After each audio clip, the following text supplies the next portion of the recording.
how to stay bad at Magic, how to stay bad at anything really. All of us start bad, we start as noobs, but unfortunately many people continue to be scrubs, don't get better, and it's a really common behavior pattern. Welcome in, much love. Trav here dropping some real truth bombs, which isn't necessarily nice, but coming from a place of love to be helpful. What up? Welcome in. Here in Washington, D.C., meeting with a bunch of pros. I'll be taking notes this weekend at the draft camp. And just saw some elephants in here. Probably throw a picture up on my Instagram. Travis D. Wu, and just if you're wondering, did not pay money. I will not pay money to zoos because of Harambe. Shout out, much love to Harambe. I'm not going to pay into that system. If it's a free zoo, I'll check it out. It's whatever. I wasn't meant to just walk around here. Anyways, I want to be helpful today, and the way that I can be most helpful is to talk about why bad players stay bad. And I've done this video, why scrubs stay scrubs, and I'm going to zoom in right now on one really basic behavioral pattern that keeps players bad, and it is egotism and narcissism. What's up? Egotism and narcissism. Now, if you're the best in the game, you can afford to say I know it all, and y'all can't, nobody can tell me anything. However, that's usually not even what we see. Michael Jordan was known to be, yeah, he didn't take advice from scrubs, but he was known to ask more questions than anyone, is what Phil Jackson said, is Michael Jordan asked for more feedback than anyone. Took more feedback, but only from good coaches, not from random scrubs, low-tier players, and so on. However, what we see from bad players who stay bad is they think that they don't want to take feedback, so they don't ask questions, they don't want to take advice even from pros. They think that that's authority bias, and authority bias is wrong because it's elitist and elitism is bad. Whereas the people who get faster are like, of course I'm gonna take advice from the best people. Whereas the players who stay bad, like, they might get random once in a lifetime, they get advice from a pro, and they're like, no, pro, you're wrong, actually, you don't know about that, you're all wrong about this. And it's like, that's why you stay bad, because you had one shot, you just got some gold dropped on you, and you stay bad. This is something that I saw today in Magic for Good. We'll talk about something that happened with me, but this wasn't even me. There was a dude who is not a judge, and was telling all the judges in the group they were wrong. And I know this guy is not a troll, because he was previously in the mastermind, and he had to get expelled because he just would not take feedback. He was too stubborn. It's like, hey bro, you're not gonna win if you do this. I know it's not nice, but the strategy sucks, you need to change it. No, actually, it is actually, yo dude, I'm pro, you're an amateur. This is gold, right? Like, these are judges, these are judges. This dude flies to GPs, gets paid by Wizards or Wizards subsidiary or Wizards partner or whatever. You're a fucking amateur. You're not a judge. Why are you wasting your time, right? Appeal to authority. Why are you so egotistical that you think you're right? Listen to the judge. Shut up and listen. I'm not going to tell a judge is wrong. That's not my domain. I don't know the rules as well as a judge. I'm not licensed in that. I'm going to ask, right? And then the other thing, it's like, I see a lot of that. Like, I saw a lot of it with the Saheeli bans. It's like all the pros are complaining, and I see so many amateurs like, yo, there's so many answers to Saheeli, the pros are lazy and wrong. They're being pessimistic and negative, and they're whiners and they're lazy, and I've never lost to Saheeli. And it's like, bro, listen to the pros, play Saheeli. Why aren't you on the Pro Tour then? Like, why? I'll see you on the Pro Tour. Oh, but Trav, that's egotistical. That's authority bias. Yeah, that's just a massive time saver. It's how you stay bad. Is you don't ask for feedback, and when you occasionally get it from someone who actually is above you, they reject it and are like, authority bias, elitism. It's like, yo, take notes, right? So that's how to stay bad. Is like, if I want to learn Spanish, I'm not going to tell the Spanish teacher or Spanish speaker that they're wrong and I'm right, because I don't know. I know my place. If I want to get better at surfing, I'm not going to tell the surf instructor hey bro, actually you're all wrong because I know my place. I'm staying down here. If I want to get better at basketball and there's an NBA player who's telling me, hey man, you should do this, then I'm not going to tell them they're wrong, because that would be egotistical, narcissistic, and a way to stay bad. So for you, if you have an opportunity to interact with pros, either one-on-one or you see it, read their articles and so on, actually, instead of going in the comments and saying, here's where you're wrong, maybe you should take some notes and listen, because that shit's gold and it should be worth money to you. If it's not worth money to you, it's not worth money to everyone, but I mean, that's why you pay for Star City Premium. That's why a lot of people who get better will pay for coaching, whether it's Magic, and there's a link to that below, or anything. It's why I pay for Spanish lessons. It's why I pay for knowledge, pay for business training, pay for various training. It's why I pay for Star City, pay money to listen to other pros who are even, consider them above my level on certain things, you know. Even amateurs, if they're masters of certain decks, I won't tell them they're wrong, I'll take notes from them, right? Because I know my place. And I know my place in Magic and in Draft is fairly high. So when it comes to this, I am gonna be loud, I am gonna be confident, and I'm not gonna take advice from scrubs, because that's time wasting. And sorry, if you're an amateur, we're not on equal footing. We're not on equal footing. We're not gonna have a conversation where you tell me you're right and I'm wrong, necessarily. That's not to say I can't be wrong at things, but it's a huge time saver if you recognize your level and reach up for advice and not down. So that means if you're very, very good, then you have to reach even higher and you have to cut out a lot. If you're very poor, very bad, then you can reach up to a lot of places. It also means recognizing your place and where you're good. A lot of people are not accurate with their skills. They think they're good when they aren't. Like, when it comes to me, with my language and my surf, I was just in Mexico, it's not very good. So I'll take advice from a lot of places when I can get it, and I'll take notes. A lot of people will think they're very, very, very good at Magic when they have 0 results. They've never played on the Pro Tour, they've never top 8 at GP, they've never top 4 in RPTQ, they've never cashed a Pro Tour, but they think I'm good because, and I see this, I talk to a lot of people, and I figured out a way where I don't talk to random scrubs anymore. If you applied to the mastermind recently, you're not going to necessarily get to talk to me, especially if you're a scrub. But what we see is,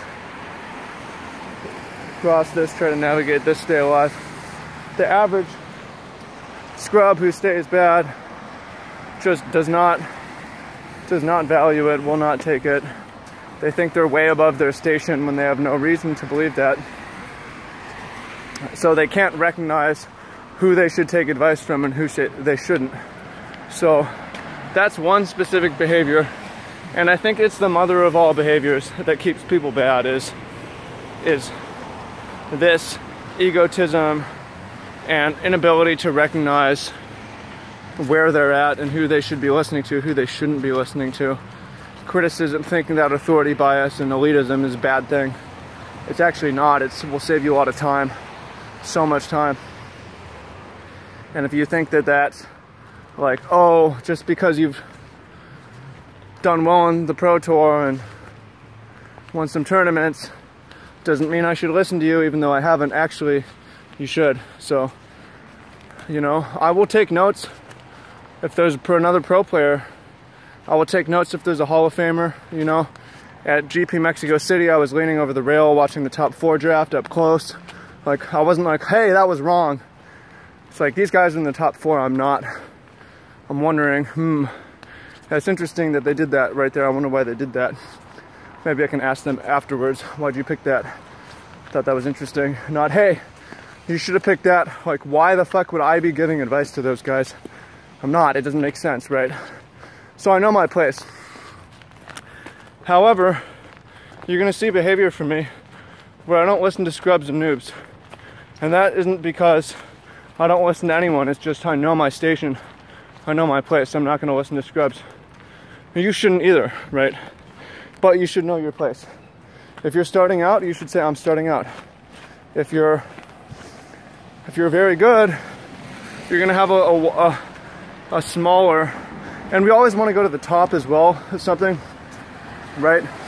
I'm good, but if you could even go to Kai Buddha, John Finkel, Ben Stark, Luis Scott Vargas for advice, go even, you know, I'm a top 100 player in the world, but go, you know, go top 10 if you can, right?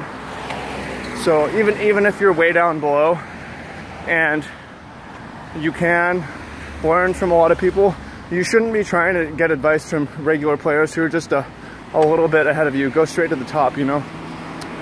You want to be good at basketball, and you're just starting off, you can take shooting advice from the local, you know, the local dude at the gym who isn't pro but is better than you. Or you could even not do that and go on the internet and see what Ray Allen says about where to put your hand, and see what Steph Curry says about here's how the physics of how this shit works. You know, go straight to the top, right? So that's what it is. I'm headed straight to the top as well.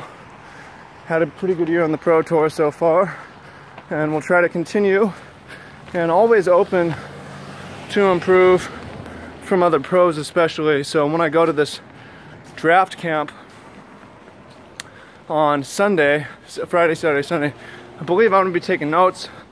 I'm going to be seeing what Paulo Vitor is picking, try to pick his brain, see what Pascal Maynard is doing, see what these other guys, there's a bunch, I'm not sure who else, but there's a bunch of good ones. John Stern, Alex Magilton. I'm not really sure who's all going to be here, but you know, I would pay money to do this, even at my level. No one's making me pay, but it's like, wow, I can't believe, it's still like, wow, I can't believe they let me in. You know, I would pay for this, right? Even if I'm second in the draft rank right now behind Martin Yuza, just to get to just peers, you know, the higher you climb, the fewer peers you have, and the harder it is to learn. And that's the danger as well. Like, the better you get, the harder it becomes to improve, because it really narrows who you can learn from, and you have to go farther and farther to the top. So I'll have my notepad out, but that doesn't mean I'm going to be listening to random scrubs who are like, actually, you should be playing this Paradox Engine deck. You know, I get so many comments that are like, hey, I've got a deck that consistently beats Saheeli and Mardu, and I'll only send it to you if you PM me, it's a secret. I never respond to that because there's so much of it, and it's always from amateurs. And sorry, but it just saves me time. 1 in 100 times that person's deck is actually good. 99% of the time it's not, and you know it's not because they haven't done well in tournament. They haven't played in tournaments. They haven't played against real players in tournaments and top 8s with their deck. And if you want to prove me wrong, go out and win a tournament.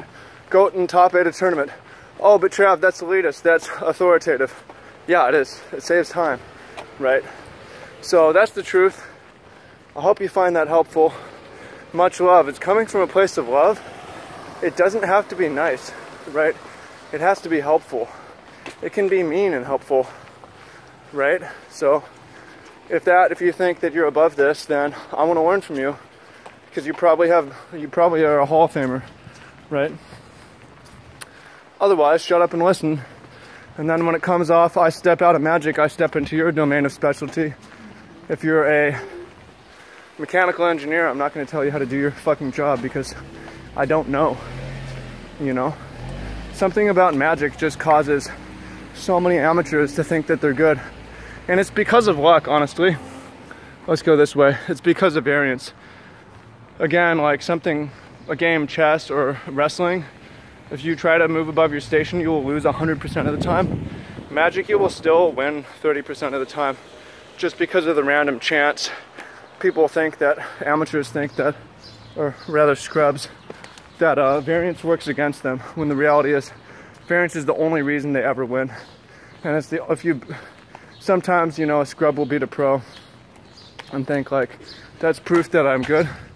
That's actually the exception, and it's only possible because of luck, right? Or maybe the pro played super bad, because it's always possible to be bad. But I mean, that's one thing, is like in Magic, it's possible for an amateur to beat a pro in a one-on-one just because of chance. Something like basketball, arm wrestling, not possible, right? 0% chance. So that's one of the reasons why so many scrubs are attracted to Magic, because it lets them believe that they're good when they're not, just because they have a few wins, therefore they're good, and therefore they can be elite, and they don't have to listen to pros for advice, and they can give advice and can basically stay bad because they just don't listen. So that's it. Hi. Dogs for days, what up? So if you want help, you can apply to the mastermind. It's not for everyone. If you don't want help and you're just entertained, subscribe. There's a link to my Patreon if you just want to support the videos. You throw $1 a month or something like that. That's real helpful. For $5, it's a ton of money, right? And much love. Again, hope you found this helpful. And about to go meet up with my buddy Luke here. I believe he's just getting off work, and upload some videos, go out to dinner, and be helpful. See what's going on in the mastermind. There's lots of people drafting and working on new decks right now because of the new set, Almond Cat. So it should be good. And that's how to stay bad at anything, especially Magic.